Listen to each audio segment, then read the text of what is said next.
আপনি তো অপমানকর মর্যাদাহানিকর একটা পেশাকে আইনি কাঠামোর মধ্যে এনে বৈধতা দিতে পারেন না। আপনারা পতিতাবৃত্তিতে ইন্ডাস্ট্রি বানাতে চাইতেছেন, সেখানে টাকা বিনিয়োগ হবে, আর বাংলাদেশের নারীরা সেখানে শ্রমিক হিসেবে কাজ করবে। মানে পতিতাদের অ্যাপয়েন্টমেন্ট লেটার দিবে, পেনশন থাকবে, প্রমোশন হবে।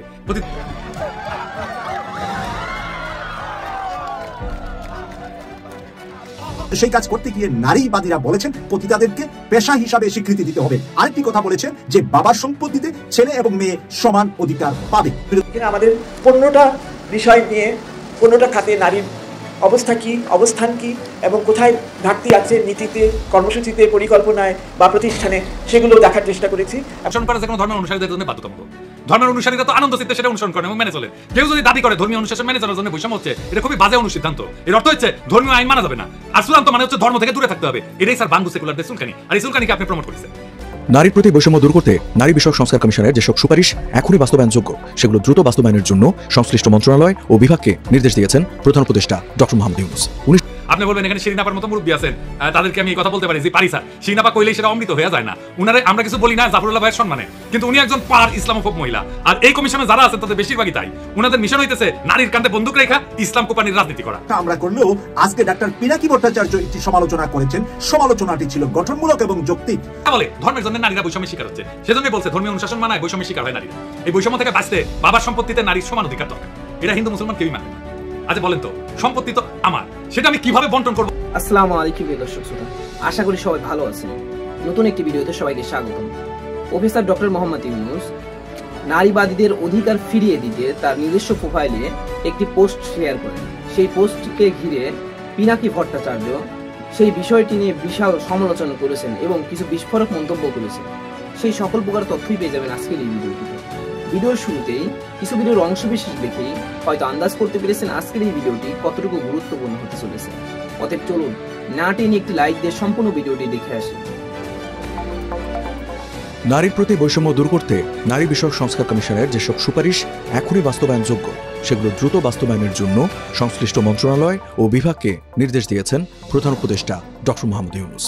19 এপ্রিল রাষ্ট্রীয় অতিথি ভবন যমুনায় নারী বিষয়ক সংস্কার কমিশনের প্রতিবেদন গ্রহণের পর এই নির্দেশনা দেন তিনি। নারী বিষয়ক সংস্কার কমিশনের এই প্রস্তাবনাগুলো জাতীয় ঐক্যমত্য কমিশনের মাধ্যমে রাজনৈতিক দলগুলোর কাছেও নিয়ে যাওয়া হবে বলেও জানান ডক্টর ইউনূস।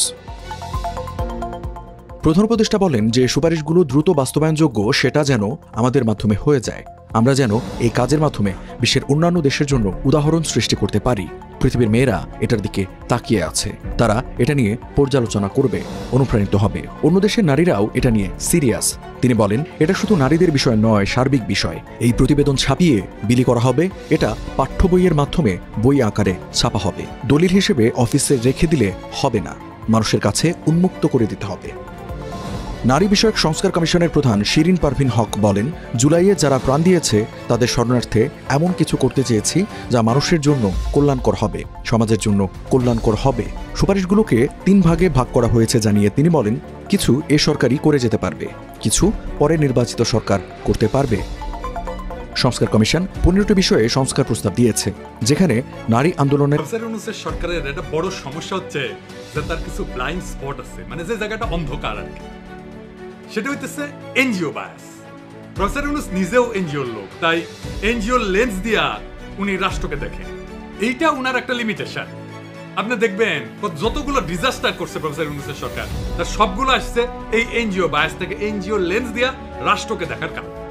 এখন অনেকে কইবেন আপনি আবার প্রফেসর ইউনূস সরকারের সমালোচনা শুরু করলেন কেন? আমি কয়েকটা এপিসোড আগে বলেছিলাম যে প্রফেসর ইউনূস বুঝা হোক না বুঝা হোক, যদি ইন্ডিয়ান লাইন অনুসরণ করেন তাহলে উনারে তো আমি ধরবো, শুধু আমি না সারা দেশের মানুষ ধরবে। প্রফেসর ইউনূসের ক্ষমতার উৎস সাধারণ মানুষ, সাধারণ মানুষই উনাকে অকুণ্ঠ সমর্থন দেওয়া ক্ষমতায় রাখছে, কিন্তু এই সমর্থন তো আনকন্ডিশনাল, শর্ত ছাড়া না। পাবলিকে দিচ্ছে সমর্থন, আর সেই সমর্থনের বলে বলিয়ান হইয়া হাত কলিছে উনার পররাষ্ট্র মন্ত্রণালয় পাকিস্তানের কাছে 1971-এর গণহত্যার জন্য ক্ষমা চাওয়ার দাবি তোলে। আর সেই নিউজটা যখন মানব জমিনে ছাপা হয়, সেইখানে প্রফেসর ইউনূস আপনার ছবি থাকে। আর বেকুবগুলো জানেই না পাকিস্তান 3বার আনুষ্ঠানিকভাবে রাষ্ট্রীয়ভাবে বাংলাদেশের কাছে ক্ষমা চাইছে 1971-এর জন্য। একবার পররাষ্ট্র মন্ত্রণালয়ের লেভেলে, আরেকবার প্রাইম মিনিস্টার লেভেলে, আর একবার রাষ্ট্রপতির লেভেলে। মানে আর কয়বার ক্ষমা চাইতে হবে? আর একবার ক্ষমা চাইলে আপনার বা দেশের কি লাভ?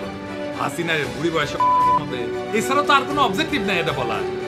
যাই হোক, এবারে আসি আজকের ইস্যুতে। আজকের ইস্যুটাও খুব গুরুত্বপূর্ণ। নারী বিষয়ক সংস্কার কমিশন তার রিপোর্ট জমা দিছে। তো প্রফেসর ইউনূস সেই রিপোর্টের কিছু অংশ ওনার ফেসবুকে শেয়ার দিছে। এটা নিয়ে শুরু হয়েছে নানা সমালোচনা। প্রথমে বলি, এই কমিশন গঠন করা হয়েছিল 18 নভেম্বর। জাতীয় ঐক্যমত কমিশনের আলাপ শুরু হয়ে গেছে এর মধ্যে, তারপরে এই প্রস্তাব জমা পড়লো। 18 ফেব্রুয়ারিতে এই রিপোর্ট জমা দেওয়া উচিত ছিল হিসাব অনুযায়ী। তারপরে 2 মাস বেশি লাগাইছেন ওনারা। এই নারী বিষয়ক কমিশনের বিষয় প্রফেসর ইউনূসের মনে হয় খুব উচ্ছ্বসিত। ওই যে কইছি না ওনার এনজিও বায়াস আছে, সেই থেকে উনি বলছেন যে কয়টা করে ফেলা যায় তা দ্রুত করে ফেলতে হবে, আর পাঠ্য বইয়ের মতো ছাপায় বিলি করতে হবে। কোন কমিশন নিয়ে প্রফেসর ইউনূসকে এত উচ্ছ্বাস প্রকাশ করতে দেখেছেন? দেখেন আপনি তো স্যার পড়েন নাই রিপোর্ট, না পড়ে বিলি করার কথা কইলেন। এটা ছাপায় বিলি করতে গেলে আপনার সরকারের লোকেরা মার খেয়ে ভুট্টো হয়ে যাবে, আগে সাবধান করে দিলাম। এটা সামাল করে স্যার, উনারা কামের চাইতে আকামে বেশি পটু। আর 2 নম্বর হচ্ছে ওনারা একেবারে বাংলাদেশের সমাজ, রাজনীতি, জনগণ, গণমানুষ এই সম্পর্কে কিছুই জানেন না। আপনি বলবেন এখানে শিরিন আপার মতো মুরব্বী আছেন, তাদেরকে আমি এই কথা বলতে পারি যে পারি স্যার, শিরিন আপা কইলেই সেটা অমৃত হয়ে যায় না। উনারে আমরা কিছু বলি না জাফরুল্লাহ ভাইয়ের সম্মানে, কিন্তু উনি একজন পার ইসলামোফোব মহিলা। আর এই কমিশনে যারা আছেন তাদের বেশিরভাগই তাই। উনাদের মিশন হইতেছে নারীর কাঁধে বন্দুক রেখা ইসলাম কোপানির রাজনীতি করা। আপনাকে এক্সাম্পল দিই, নারী কমিশন বলছে ধর্মীয় আইন মেনে চলা বাধ্যতামূলক জন্য নারীদের প্রতি বৈষম্য হচ্ছে। আপনি নিজেই শেয়ার দিয়ে কইছেন ধর্মীয় আইন অনুসরণ করা যে কোনো ধর্মের অনুসারীদের জন্য বাধ্যতামূলক। ধর্মের অনুসারীরা তো আনন্দ চিত্তে সেটা অনুসরণ করেন এবং মেনে চলে। কেউ যদি দাবি করে ধর্মীয় অনুশাসন মেনে চলার জন্য বৈষম্য হচ্ছে, এটা খুবই বাজে অনুসিদ্ধান্ত। এর অর্থ হচ্ছে ধর্মীয় আইন মানা যাবে না, আর চূড়ান্ত মানে হচ্ছে ধর্ম থেকে দূরে থাকতে হবে। এটাই স্যার বাঙ্গু সেকুলারদের চুলকানি, আর এই চুলকানিকে আপনি প্রমোট করেছেন। এই কমিটি প্রতিনিধিত্বমূলক না, বাংলাদেশের আপামর নারীদের অংশগ্রহণ নাই এই কমিটিতে। যারা সংস্কারের নামে ধর্মীয় আইনের বিরুদ্ধে কৃপান তোলে, বাংলাদেশের মানুষ তাদের সংস্কার প্রস্তাব ছুঁড়ে ফেলে। আবার দেখে যৌনকর্মীদের শ্রমিকের মর্যাদা দেওয়ার কথা বলছে। ওনাদের মাথায় যে কোন দেশ থাকে আদর্শ হিসাবে জানি না, হয়তো পশ্চিম থাকে। পশ্চিমের চিন্তা, পশ্চিমের প্র্যাকটিস ওনারা চাপাই দিতে চান বাংলাদেশের উপর, ঝামেলা বাদে সেইখানে। কিন্তু ওনারা তো পশ্চিমের যে ডাইভার্স প্র্যাকটিস সেটা নিয়ে জানেন না, ওনাদের সেই জ্ঞানও নাই। আমার অনুমান ওনারা কিছুই জানেন। ধরা যাক ফ্রান্সে কি নিয়ম জানেন? সুইডেন, নরওয়ে, ফ্রান্স এই সমস্ত দেশে যৌনকর্মী না, বরং ক্রেতাদের যারা যৌন সেবা গ্রহণ করে তাদের শাস্তির আওতায় আনে। এদেরকে বলা হয় নর্ডিক মডেল। তাহলে বুঝতে পারতেছেন যে পতিতাবৃত্তিকে কিভাবে কোন কায়দায় ট্যাকেল করা হয় পশ্চিমে। আপনি তো অপমানকর, মর্যাদাহানিকর একটা পেশাকে আইনি কাঠামোর মধ্যে এনে বৈধতা দিতে পারেন না। আপনারা পতিতাবৃত্তিতে ইন্ডাস্ট্রি বানাইতে চাইতেছেন, সেখানে টাকা বিনিয়োগ হবে, আর বাংলাদেশের নারীরা সেখানে শ্রমিক হিসেবে কাজ করবে। মানে পতিতাদের অ্যাপয়েন্টমেন্ট লেটার দিবে, পেনশন থাকবে, প্রমোশন হবে, পতিতারা ট্রেড ইউনিয়ন করবে। Are you crazy? মাথা মধ্যে ঠিক আছে আপনাদের? নারীদের সম্মানজনক কর্মসংস্থান করতে হবে, এটা যদি লক্ষ্য হয় তাহলে এমন ব্যবস্থা করেন দক্ষতার যোগ্যতা অনুসারে সকল নারীর কর্মসংস্থানের জন্য বাংলাদেশের পুরুষদের যদি আধা পেটে খায় থাকতে হয়, তাহলে সেটাও বাংলাদেশের পুরুষেরা মেনে নেবে। কিন্তু এটা মানবে না, আগুন জ্বালাই দিবে। মাথায় রেখেন, আগুন নিয়ে খেলেন না। এই যে কমিশন, এটা কি নারী নীতি বিষয়টা বুঝে? আসেন সেটা বুঝে দেখি নারী নীতি কেমন হওয়া উচিত। রাষ্ট্রের কাজ হইল সব নাগরিকের জন্য যুক্তিপূর্ণ, কার্যকর এবং ন্যায্য নিয়ম তৈরি করা। মোট কথায় নাগরিকের অধিকার প্রতিষ্ঠা করা। কি অধিকার? লিগাল রাইট, পলিটিক্যাল রাইট আর ইকোনমিক রাইট, এই তিনটে। এটাই রাষ্ট্রের নির্দিষ্ট কাজের এলাকা, এটাই রাষ্ট্রের কাজ। তাহলে আসেন এই লিগাল, পলিটিক্যাল আর ইকোনমিক রাইটের প্রশ্নের গভীরে যাই। রাষ্ট্রের দায়িত্ব খুবই স্পষ্ট। এই দায়িত্বগুলাই সব নাগরিকের প্রতি রাষ্ট্রের দায়িত্বের সাথে যুক্ত। সব নাগরিকের অধিকার নিশ্চিত করা, এটা পলিটিক্যাল রাইট। আইন তৈরি এবং প্রয়োগ করা সব নাগরিকের জন্য, এটা লিগাল রাইট। আর সুযোগ এবং সম্পদের সমভাবে বিতরণ করা, এইটা ইকোনমিক রাইট। রাষ্ট্রকে নাগরিকের ইন্ডিভিজুয়াল রাইট প্রতিষ্ঠা করতে। এই নারীবাদীরা ইসলাম কোম্পানির খায়েশ নিয়ে যেটা করতে যায়, সেটা হইতেছে নারীর সম্পত্তির অধিকার নিয়ে কথা বলে। তারা বলে ধর্মের জন্য নারীরা বৈষম্যের শিকার হচ্ছে, সেজন্যই বলছে ধর্মীয় অনুশাসন মানায় বৈষম্যের শিকার হয় নারীরা। এই বৈষম্য থেকে বাঁচতে বাবার সম্পত্তিতে নারীর সমান অধিকার দরকার। এটা হিন্দু মুসলমান কেউই মানে। আচ্ছা বলেন তো, সম্পত্তি তো আমার, সেটা আমি কিভাবে বন্টন করবো আমার উত্তরাধিকারের কাছে, সেটা একান্তই আমার ইচ্ছা। এটাকে আইনের ভাষায় বলে উইল। আপনারা শোনেন না উইল করে দিয়ে যায়, বিদেশে দেখেন না বিড়ালের নামে উইল করে দিয়ে যায়। আমার সম্পত্তি আমি যাকে খুশি লিখি, আমি আমার সন্তানদেরকে না দিয়ে আমি বিড়ালকে দিয়ে দেবো, এটা আমার ইচ্ছা, এটা আমার উইল। এইখানে কারো কিছু বলার নাই। রাষ্ট্র দেখবে আমার যেটা ইচ্ছা সেটা বাস্তবায়িত হচ্ছে কিনা, এটাই রাষ্ট্রের অধিকার, এটাই রাষ্ট্রের দায়িত্ব। রাষ্ট্রের বলার কথা না আমি কাকে কতটুকু দেবো সম্পত্তি, এইটা রাষ্ট্র ঠিক করে দেবে না। রাষ্ট্র আমার ইচ্ছাকে মর্যাদা দেবে, সেটাই রাষ্ট্রের দায়িত্ব। কিন্তু এই নারীবাদীরা বলে সম্পত্তিকে সমানভাবে ভাগ করে দিতে হবে। আমি যদি আমার মেয়েকে বেশি দিতে চাই পারবো না, অবশ্যই। এটাই আমার উইল। আমার ব্যক্তিগত সম্পত্তি আমি কিভাবে আমার উত্তরাধিকারের কাছে দেবো, সেটা একান্তই আমার নিজের সিদ্ধান্ত। দুনিয়ার কোনো রাষ্ট্র এটা হাত দেয় না। ইউরোপে কেউ মানবে যদি রাষ্ট্র বলে তুমি তোমার উত্তরাধিকারের মতো এইভাবে বন্টন করে দাও সম্পত্তি, মানবে। কিন্তু বাংলাদেশের নারীবাদীরা এটা করতে চায়, কারণ এই অসিলায় তারা ইসলাম কোপাইতে পারে। এটা ইসলাম কোপানির ইন্ডিয়ান তরিকা। তো এখন কইতে পারেন দাদা কিছু হইলে ইন্ডিয়া ঢুকায় দেয়, জিনামা বুঝায়।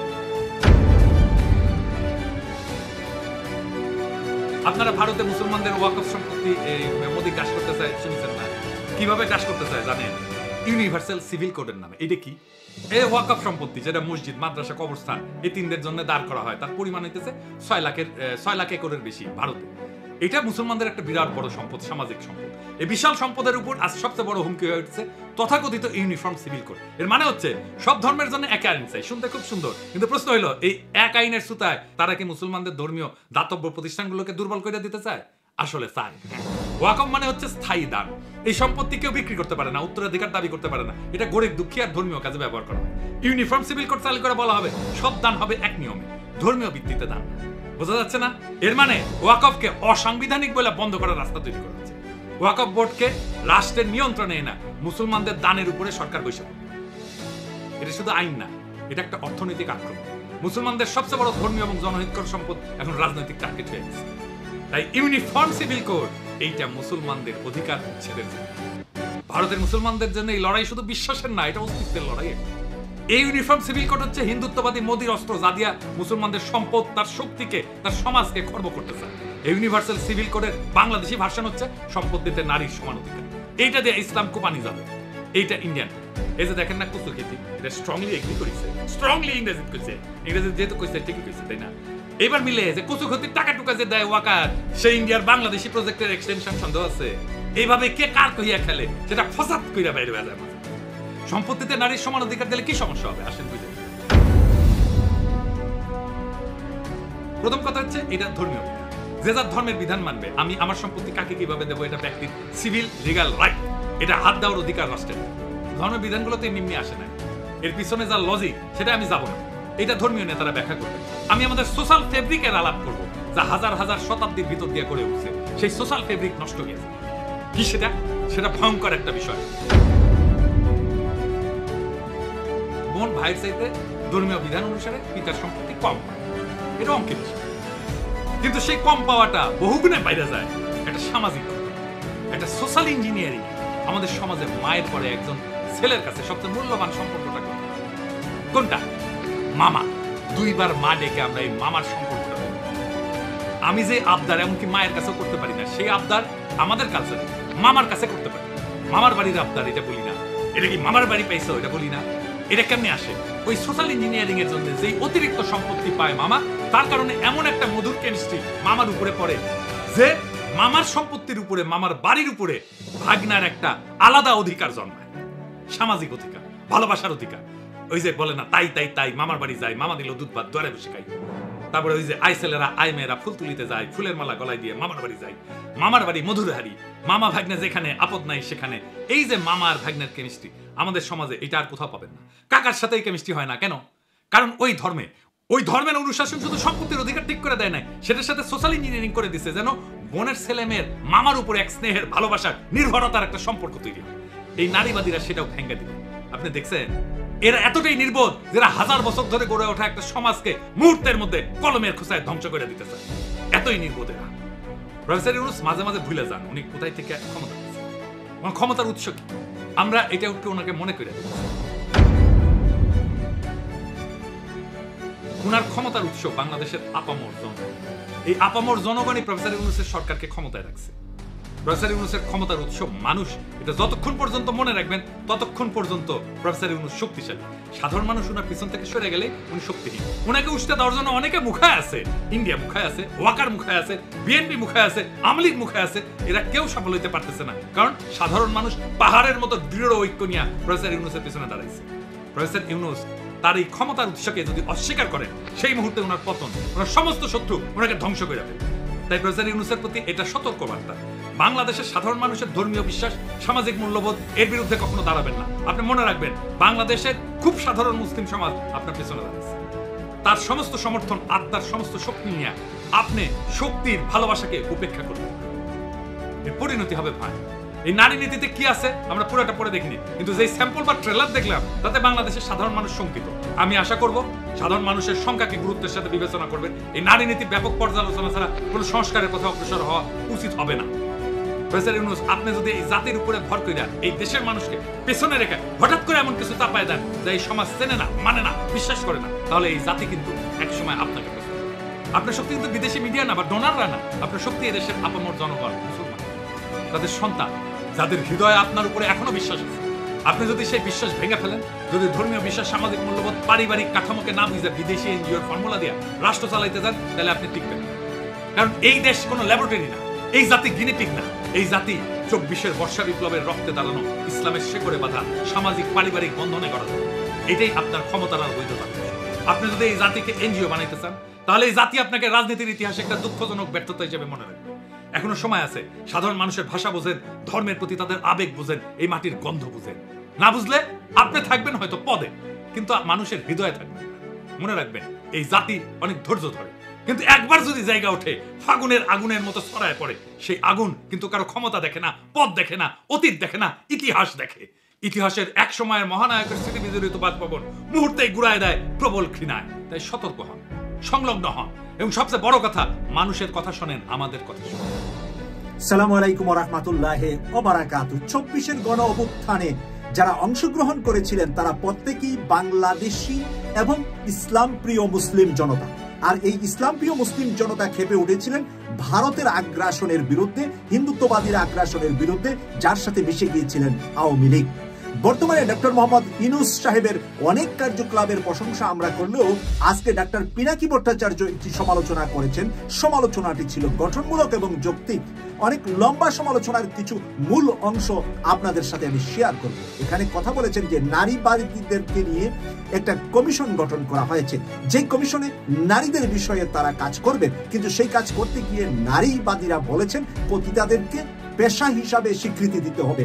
আরেকটি কথা বলেছে যে বাবার সম্পত্তিতে ছেলে এবং মেয়ে সমান অধিকার পাবে। প্রিয় দর্শক, এই দুটা জিনিস ইসলামের সাথে কন্ট্রাডিকশন। ইতিমধ্যে জামাতের আমির, ইতিমধ্যে জামাতের সেক্রেটারি জেনারেল, ইতিমধ্যে বাংলাদেশের বহু ইসলামী স্কলার এর বিরুদ্ধে কথা বলেছেন। এই কাজটা ডক্টর মোহাম্মদ ইউনূস স্যার না বুঝে করেছেন বলেই আমরা মনে করতে পারি, কিন্তু এখনো এটা কোনো ফাইনাল কিছু হয় নাই। কিন্তু তারা আবদার এবং তাদের কমিশনে দাখিল করেছে তাদের রিপোর্টটা, আর এই রিপোর্টটার বিরোধিতা সমালোচনা করেছেন আজকে ডক্টর পিনাকি ভট্টাচার্য। বলেছেন যে বাংলাদেশের মানুষ রক্ত দিয়েছে ইসলামের জন্য এবং তার স্বদেশ ল্যান্ডের জন্য, তার জমির জন্য। জমি এবং ইসলাম দুটাকে আলাদা করা যাবে না। বাংলাদেশের মানুষ বাংলাদেশটাকে যেরকম ভালোবাসে, সেরকম তাদের ধর্ম, মেজরিটি মানুষের ধর্ম ইসলাম, তাই ইসলামকেও সেভাবেই ভালোবাসে। ইসলাম এবং দেশপ্রেম দুটাকে আলাদা করলেই ডক্টর মোহাম্মদ ইউনূস স্যারের বর্তমানের যে সম্মাননার সাথে উনি আছেন, এই সম্মান হারাবেন। তাই প্রফেসর ইউনূসকে সহযোগিতা করার মনোভাব নিয়ে সুন্দর পরামর্শ দিয়েছেন আজকে ডক্টর পিনাকি ভট্টাচার্য। পরামর্শের কিছু অংশ আপনাদের সামনে আমি একটু ভিডিওটা তুলে ধরি, এতে করে আপনারাও বুঝতে পারবেন যে আসলে পরামর্শটা কতটুকু গ্রহণযোগ্য দিতে পেরেছেন ডক্টর পিনাকি ভট্টাচার্য। ওনার ক্ষমতার উৎস বাংলাদেশের আপামর জনগণ। এই আপামর জনগণই প্রফেসর ইউনূসের সরকারকে ক্ষমতায় রাখছে। প্রফেসর ইউনূসের ক্ষমতার উৎস মানুষ, এটা যতক্ষণ পর্যন্ত মনে রাখবেন ততক্ষণ পর্যন্ত প্রফেসর ইউনূস শক্তিশালী। সাধারণ মানুষ ওনার পিছন থেকে সরে গেলে উনি শক্তিহীন। ওনাকে উষ্ঠে দেওয়ার জন্য অনেকে মুখায় আছে, ইন্ডিয়া মুখায় আছে, ওয়াকার মুখায় আছে, বিএনপি মুখায় আছে, আওয়ামী লীগ মুখায় আছে। এরা কেউ সফল হতে পারতেছে না, কারণ সাধারণ মানুষ পাহাড়ের মতো দৃঢ় ঐক্য নিয়ে প্রফেসর ইউনূসের পিছনে দাঁড়াইছে। প্রফেসর ইউনূস তার এই ক্ষমতার উৎসকে যদি অস্বীকার করেন, সেই মুহূর্তে ওনার পতন, ওনার সমস্ত শত্রু ওনাকে ধ্বংস করে ফেলবে। তাই প্রফেসর ইউনূসের প্রতি এটা সতর্ক বার্তা। বাংলাদেশের সাধারণ মানুষের ধর্মীয় বিশ্বাস, সামাজিক মূল্যবোধ এর বিরুদ্ধে কখনো দাঁড়াবেন না। আপনি মনে রাখবেন, বাংলাদেশের খুব সাধারণ মুসলিম সমাজ আপনার পিছনে দাঁড়িয়েছে। তার সমস্ত সমর্থন আর তার সমস্ত শক্তি নিয়ে আপনি শক্তির ভালোবাসাকে উপেক্ষা করবেন, এর পরিণতি হবে ভয়ানক। এই নারী নীতিতে কি আছে আমরা পুরোটা পড়ে দেখিনি, কিন্তু যে স্যাম্পল বা ট্রেলার দেখলাম তাতে বাংলাদেশের সাধারণ মানুষ শঙ্কিত। আমি আশা করব সাধারণ মানুষের সংখ্যাকে গুরুত্বের সাথে বিবেচনা করবেন। এই নারী নীতি ব্যাপক পর্যালোচনা ছাড়া কোনো সংস্কারের পথে অগ্রসর হওয়া উচিত হবে না। প্রফেসর ইউনূস, আপনি যদি এই জাতির উপরে ভর করে এই দেশের মানুষকে পেছনে রেখে হঠাৎ করে এমন কিছু চাপায় দেন যে এই সমাজ চেনে না, মানে না, বিশ্বাস করে না, তাহলে এই জাতি কিন্তু এক সময় আপনাকে প্রস্তুত করবে। আপনার শক্তি কিন্তু বিদেশি মিডিয়া না বা ডোনাররা না, আপনার শক্তি এদেশের আপামর জনগণ, মুসলমান, তাদের সন্তান, যাদের হৃদয়ে আপনার উপরে এখনো বিশ্বাস আছে। আপনি যদি সেই বিশ্বাস ভেঙে ফেলেন, যদি ধর্মীয় বিশ্বাস, সামাজিক মূল্যবোধ, পারিবারিক কাঠামোকে না বুঝে বিদেশি এনজিওর ফর্মুলা দিয়ে রাষ্ট্র চালাইতে যান, তাহলে আপনি টিকবেন না। কারণ এই দেশ কোনো ল্যাবরেটরি না, এই জাতি গিনিপিগ না। এই জাতি 24 বর্ষা বিপ্লবের রক্তে দাঁড়ানো, ইসলামের শেকড়ে বাঁধা সামাজিক পারিবারিক বন্ধনে গড়া যায়। এটাই আপনার ক্ষমতার আর বৈধতার উৎস। আপনি যদি এই জাতিকে এনজিও বানাইতে চান, তাহলে এই জাতি আপনাকে রাজনীতির ইতিহাসে একটা দুঃখজনক ব্যর্থতা হিসেবে মনে রাখবে। এখনো সময় আছে, সাধারণ মানুষের ভাষা বোঝেন, ধর্মের প্রতি তাদের আবেগ বোঝেন, এই মাটির গন্ধ বুঝেন। না বুঝলে আপনি থাকবেন হয়তো পদে, কিন্তু মানুষের হৃদয়ে থাকবেন। মনে রাখবেন, এই জাতি অনেক ধৈর্য ধরে, কিন্তু একবার যদি জায়গা ওঠে ফাগুনের আগুনের মতো ছড়ায় পড়ে, সেই আগুন কিন্তু কারো ক্ষমতা দেখে না, পদ দেখে না, অতীত দেখে না, ইতিহাস দেখে। ইতিহাসের এক সময় মহানায়কের স্মৃতিবিজড়িত বাষ্পবল মুহূর্তেই ঘুরায় দেয় প্রবল কিনায়। তাই সতর্ক হন, সংলগ্ন হন, এবং সবচেয়ে বড় কথা, মানুষের কথা শোনেন, আমাদের কথা শোনেন। প্রিয় দর্শক, আপনারা এতক্ষণ পর্যন্ত ডক্টর পিনাকি ভট্টাচার্যের মুখ থেকে যে বক্তব্যটা শুনেছেন, এই বক্তব্য শোনার পরে আপনাদের কাছে কি মনে হচ্ছে? পিনাকি ভট্টাচার্য কি ইসলামের উপরে অনেক গবেষণা বা জ্ঞান ওনার আছে কিনা? আপনারা যদি একটু কমেন্টস করে লিখেন, আমি খুশি হব। আমি আপনাদের কমেন্টস গুলো আজকে পড়বো।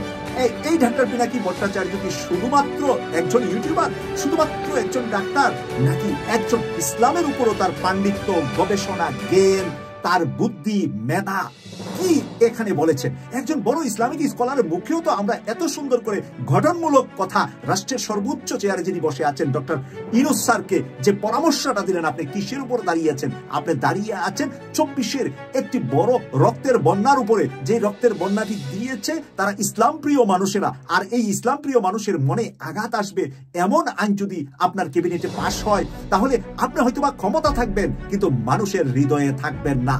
মানুষের হৃদয় থেকে আপনি দূরে চলে যাবেন। আর হৃদয় থেকে দূরে চলে গেলে আপনার জন্য কি ভয়াবহতা হতে পারে, উনি কিন্তু এটা বলেন নাই যে আপনার উপরে ভয়াবহতা হবে, কিন্তু আমি আজকে যুক্ত করছি যে এটা বড় ভয়াবহতা হবে ডক্টর ইউনূস স্যারের উপরে। ইউনূস স্যার কিন্তু বড় একটি চ্যালেঞ্জের মুখে রাষ্ট্রের ক্ষমতা নিয়েছেন, আর এই চ্যালেঞ্জটাকে সাথে করে দিয়েছেন বাংলাদেশের ধর্মভীরু সাধারণ মানুষরা। এই ধর্মভীরু সাধারণ মানুষদের হৃদয়ে আঘাত পা এমন কোনো কাজ ডক্টর ইউনূস স্যার করবে আমি বিশ্বাস করি না। ইউনূস স্যারকে যে প্রস্তাবনা দিয়েছে, আমরা এটার প্রত্যাখ্যান করলাম, এবং এটাকে প্রত্যাখ্যান করে নতুনভাবে এই কমিশনটি গঠন করা দরকার, যেখানে ইসলামী মূল্যবোধে, ইসলামের ইতিহাসে, ইসলামী শিক্ষায় শিক্ষিত নারীরাও যুক্ত থাকবে, আধুনিক মন মানসিকতার নারীরা থাকবে, কোনো অসুবিধা নাই। এটাকে 50-50 করা হোক। এখানে ইসলামী শিক্ষায় শিক্ষিত, ইসলামী জ্ঞান আমি আশা করি সম্পূর্ণ ভিডিওটি দেখেছেন, এবং এই ভিডিওর সাপেক্ষে আপনাদের কি মতামত অবশ্যই কমেন্ট বক্সে জানিয়ে যাবেন। ভিডিওটি ভালো লেগে থাকলে শেয়ার করতে ভুলবেন না। আমাদের এই চ্যানেলে নতুন হয়ে থাকলে চ্যানেলটি সাবস্ক্রাইব করে চ্যানেলের পাশে থাকবেন। আর যারা ইতিমধ্যে চ্যানেলটি সাবস্ক্রাইব করেছেন তাদেরকে অসংখ্য ধন্যবাদ। দেখা হবে নতুন কোনো ভিডিও নিয়ে। ততক্ষণ সবাই সুস্থ থাকবেন। আল্লাহ হাফেজ।